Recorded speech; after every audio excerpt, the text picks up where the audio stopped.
Olá! Nesse vídeo eu vou mostrar uma versão nova de um antigo projeto meu, o Contagem Regressiva. O objetivo desse projeto é apresentar quantos dias faltam para um certo evento especial. Nesta primeira versão eu estava usando aqui um ESP8266 e displays de barra de LED. O ESP8266 pegava a data atual através da internet e guardava a data do evento na flash, como se estivesse simulando aí uma E2 Pro. Nessa nova versão eu quero operar a bateria e aproveitar alguns módulos que eu tenho aqui na gaveta. O primeiro deles é um Xiao RP2350, o segundo é um módulo Tiny RTC, que possui tanto um relógio de tempo real como também uma E2 Pro e também um display e-paper.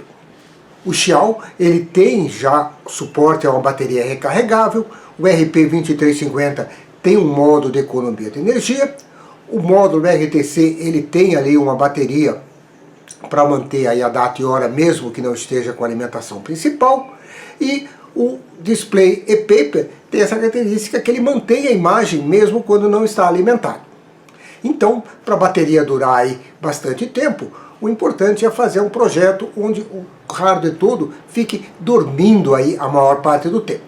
Então, segue aí para ver os detalhes desse projeto. Vamos começar dando uma olhada nos componentes do hardware. São todos componentes que eu já trabalhei com eles antes. O primeiro deles é o Xiao RP2350, a plaquinha pequenininha. Ela tem aqui um número meio limitado de pinos, mas tem o suficiente que a gente precisa, Ele tem aqui do lado 3 pinos de alimentação, 5 ground e 3 V3. Eu vou usar o 3,3 volts. Eu tenho aqui diversos pinos aqui de I/O digital, sendo que, importante aqui pra gente, a gente tem aqui uma interface SPI, que a gente vai ligar no display, e a gente tem aqui uma interface I2C, que vai usar aí para falar com o módulo de relógio. Vamos olhar aqui agora o display, Ele tem aqui 2 conectores, tem um conector que está soldado aqui. O que eu vou usar é esse outro conector de pinos. E ele tem aqui 8 sinais. Aqui embaixo ele tem a alimentação, o ground e o positivo, Ele trabalha aí com 3,3 a 5 volts, eu vou alimentar com 3,3. Os pinos seguintes, ele anotou aqui um SCL, SDA, como se fosse um I2C, mas não é. Na realidade, esse cara é um SPI, aqui é o clock e aqui é o dado de entrada.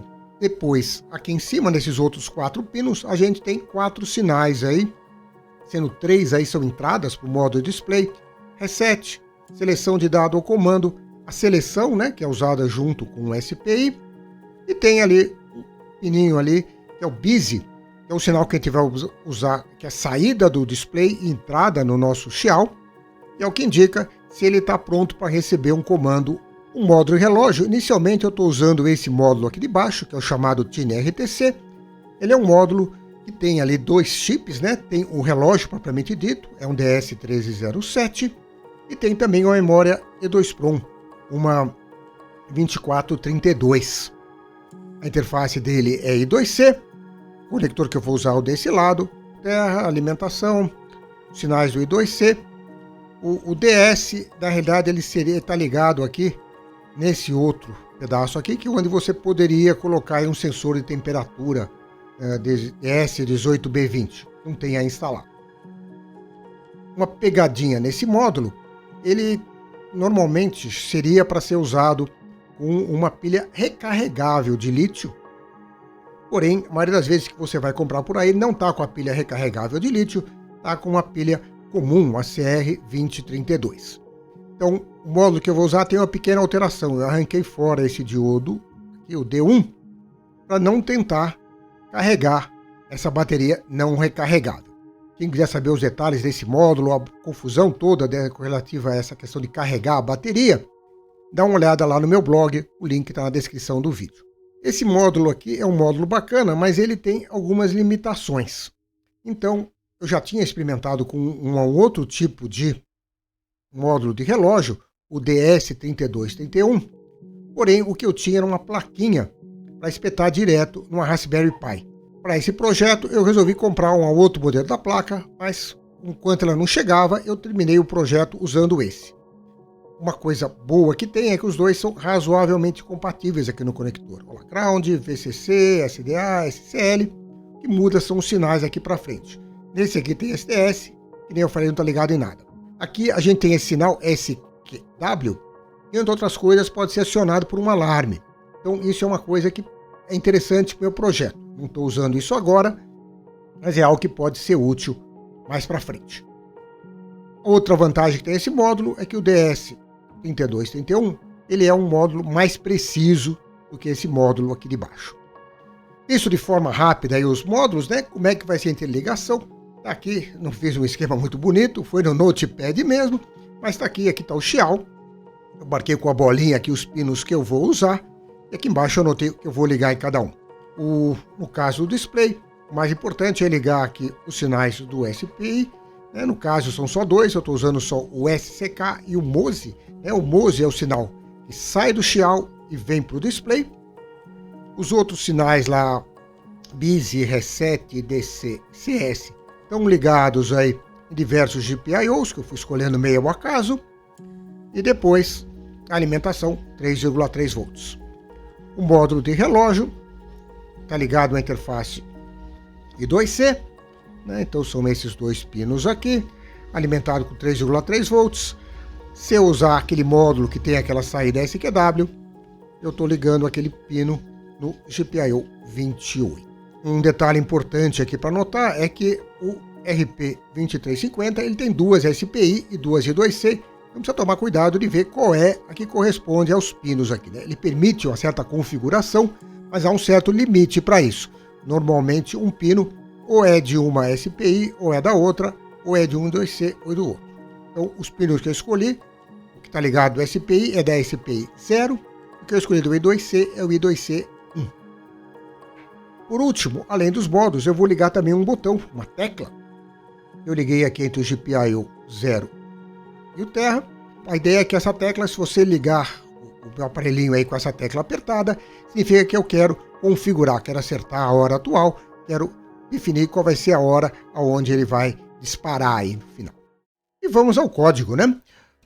Meu código é dividido basicamente em 4 módulos. Tem o programa principal, o programa que vai cuidar aí da parte de economia de energia, trata do display e o que trata aqui do relógio. Na realidade é o relógio mais a E2PROM que tem nele. Vamos começar pelo Power, que é a parte de gerenciamento de energia, é a parte que é novidade para mim. Eu parti de um exemplo que eu achei da internet, é um exemplo feito por uma pessoa lá da Raspberry Pi. Existe uma biblioteca chamada Power Manager, né, que cuida dessa parte de gerenciamento de energia. O que eu vou fazer aqui é chavear entre dois estados. O RP2350 tem diversos estados aí de consumo de energia, eu vou trabalhar com dois extremos dele. Tem um deles que é o chamado aqui P00, é onde está tudo ligado, e o P17 é quando está quase tudo desligado. Então o meu estado de ligado vai ser esse P00, o meu estado de desligado é o P17. O que eu estou ligando aqui no P00, entre outras coisas, é ligar a CPU, ligar o cache, ligar toda a memória SRAM. Eu poderia economizar energia desligando, por exemplo, uma parte da memória RAM. Para colocar no modo economia de energia, tem uma série de passos que têm que ser seguidos. A primeira coisa que eu vou fazer vai ser desligar a parte da USB se eu estivesse usando ela. Primeiro, o SSD I/O Flush aqui vai garantir que se tinha alguma coisa sendo enviada pela serial, né, na USB, ela já foi totalmente enviada. E depois o display USB, que é uma rotininha que eu copiei lá do exemplo. Não me perguntem os detalhes do que isso aqui está sendo feito, mas o fato é que ele vai desligar todo o hardware da USB para ele não consumir energia. Depois disso é a hora que eu vou definir quais são os estados. Estou dizendo, olha, o estado que eu quero mudar quando eu mandar desligar é mudar para o estado off. E quando ele acordar de novo, eu quero ir para o estado que eu defini como on. Lembrando que eu ali atrás, lá na inicialização, foi que eu criei esses dois estados. Quando ele for acordar, ele vai estar dormindo profundamente. Então quando acordar, ele vai resetar. E aí tem esses controles aqui onde eu digo o que ele vai fazer. Estou dizendo para ele, rebuta. Começa normalmente o meu programa. E aí tem a hora que eu pego e falo, vamos mudar para o estado off. Só que isso não é instantâneo. Isso aqui ele preparou tudo.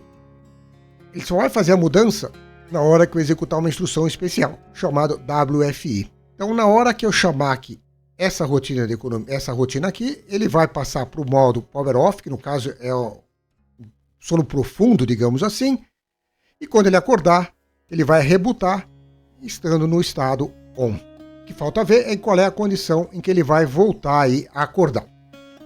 Nesse primeiro exemplo aqui, eu estou trabalhando usando o relógio de tempo real interno, o RC2350. Ele não tem precisão boa para eu fazer aí a contagem de tempo, mas ele dá para eu marcar o tempo até a hora que eu quero que ele acorde de novo.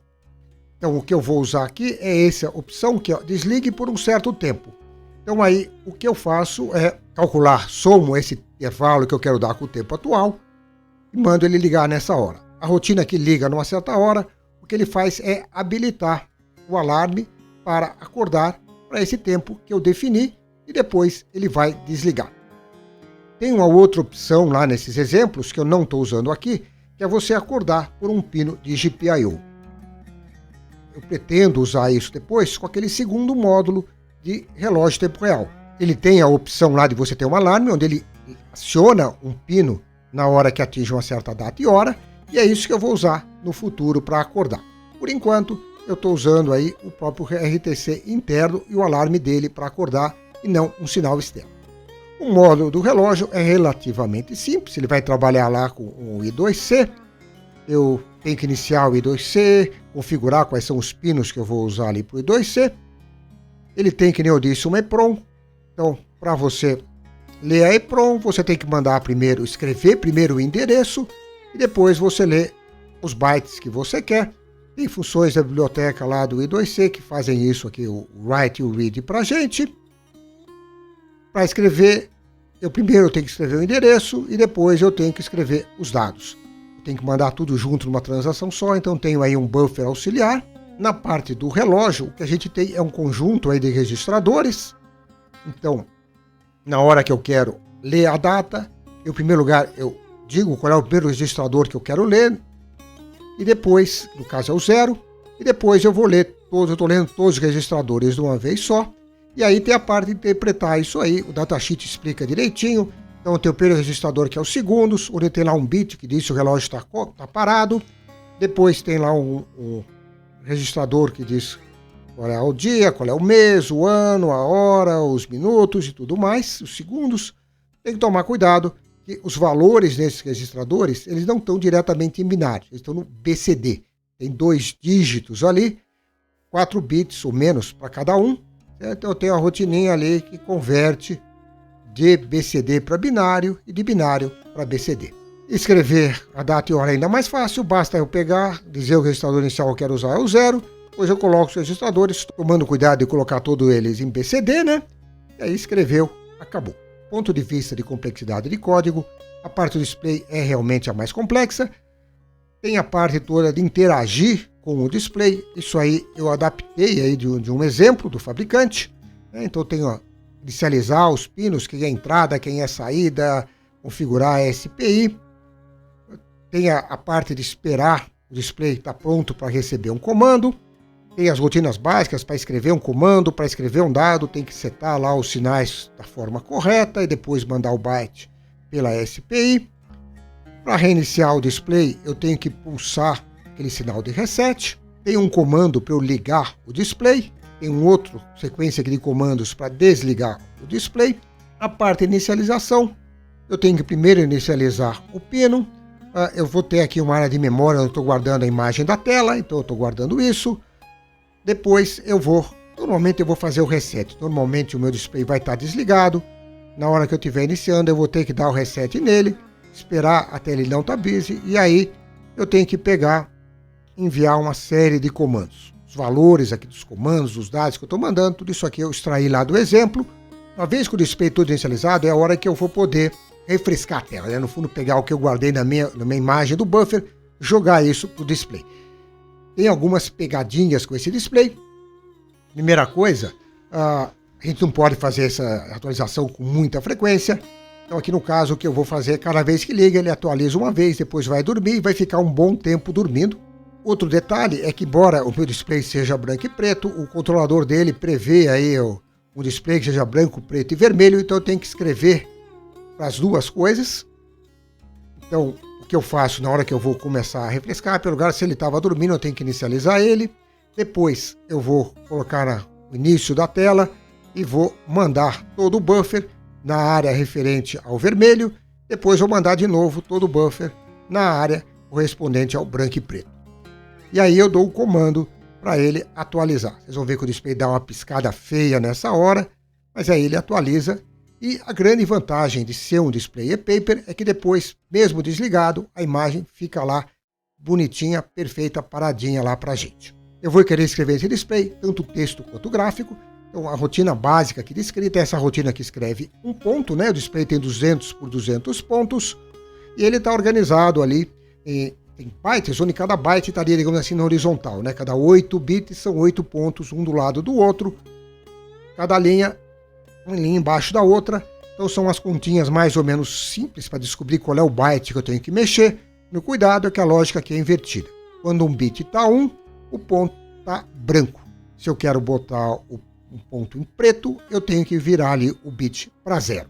Usando essa rotina aí que escreve um ponto, eu construí rotinas para desenhar um círculo e para desenhar uma linha. Aqui eu tenho uma vantagem, né, de que esse display, os pixels são praticamente quadrados, né, são do mesmo tamanho numa direção e na outra. Os algoritmos para desenhar círculo e reta, eu peguei de um livro, esse livro aqui.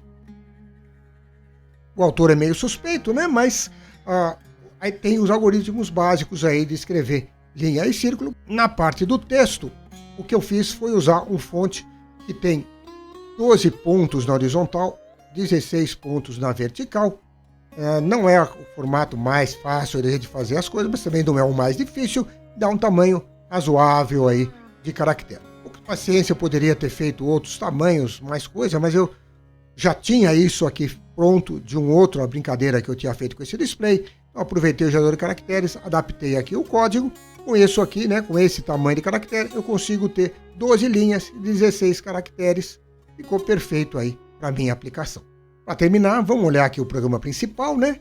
Então, a parte principal dele, o que ele faz, pelo lugar, ele inicia todo o hardware, depois ele testa se a tecla está apertada, ou se eu não tenho, o relógio não está atualizado, ou se eu não salvei ainda a data alvo, como eu estou chamando aqui no programa, né?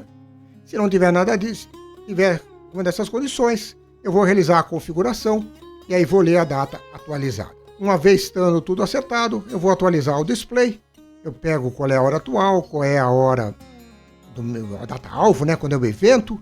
E aí eu vejo, conforme o caso, se já passou, eu falo que o evento já passou. Se não, eu vou dizer faltam, aí eu vejo, dependendo de se faltar mais que um dia, eu falo quantos dias. Se faltar menos de um dia, eu falo quantas horas. E se for no dia certo, eu já aviso, olha, é hoje. Depois eu vou desenhar embaixo ali do texto, eu vou desenhar aqui um reloginho, então eu desenho um círculo, ponho lá umas marquinhas para indicar onde é que estão lá os quartos de hora. Depois eu vou desenhar os dois ponteiros, o ponteiro da hora e o ponteiro do minuto. E aí o que eu faço é brincar um pouco de trigonometria. Certo? São duas retas, a reta começa lá no centro do círculo, para calcular onde é que está do outro lado, seno, cosseno, tá aí. Uma vez desenhado tudo, mando atualizar a tela. E aí é hora de economizar energia. Então aí eu pego e vou desligar até chegar no próximo quarto de hora. Então eu pego os minutos atuais, vejo quando falta para o próximo múltiplo de 15. E aí eu vou dormir esse tempo. Só para concluir o código, né, tem a parte de configuração. E aí nessa hora ele espera ter uma conexão USB, ativa o STDIO. E aí ele pega, vai pedir a data e hora atual, vai pedir a data e hora alvo. A data e hora atual ele salva no relógio, a data e hora alvo ele vai salvar na EEPROM. A parte de entrada e data e hora é uma rotininha simples ali de edição, suporta só o backspace para apagar o caractere anterior, só deixa digitar números, faz a consistência bem simples no final aí. E na parte de ler e gravar na E2PROM, o que eu fiz foi colocar um checksum simples, certo? O checksum é simplesmente o short de todos os bytes, não é uma coisa assim pegue muitos erros, mas é o suficiente aí para eu poder saber se eu inicializei ou não a E2PROM. Bem, vamos ver aqui como é que ficou a montagem, né? Eu botei aqui numa caixinha plástica, eu usei aqui uma placa padrão, daquele tipo que não tem trilha, né? Só tem as ilhas. Então tá aí, e as interligações feitas com fiozinhos de wire-wrap soldados. Aqui no cantinho está aqui o nosso chial. Aqui embaixo está o botão que a gente usa para configuração, o módulo relógio de tempo real, o display. Embaixo do display a gente tem aqui a bateria, está grudada ali na placa. No momento ele está aí dormindo, acendeu ali o LED para indicar que acordou, atualizou o display e desligou de novo. Tá aí o funcionamento normal dele, é isso, né? Do jeito que eu fiz, a cada 15 minutos ele vai atualizar aqui o display. Então tá aí o Contagem Regressiva 2, o projeto está funcionando bem. A única mudança que eu pretendo fazer é experimentar com outro módulo de relógio de tempo real, que promete aí uma precisão melhor. E acho que é um projeto bacana para quem quer aprender um pouco sobre displays e paper, sobre módulos de relógio de tempo real, para aprender aí também um pouco sobre economia de energia com o RP2350. Na descrição do vídeo tem os links com mais informações sobre esses vários temas. Então, por hoje é isso que eu tinha para apresentar. Até o próximo vídeo.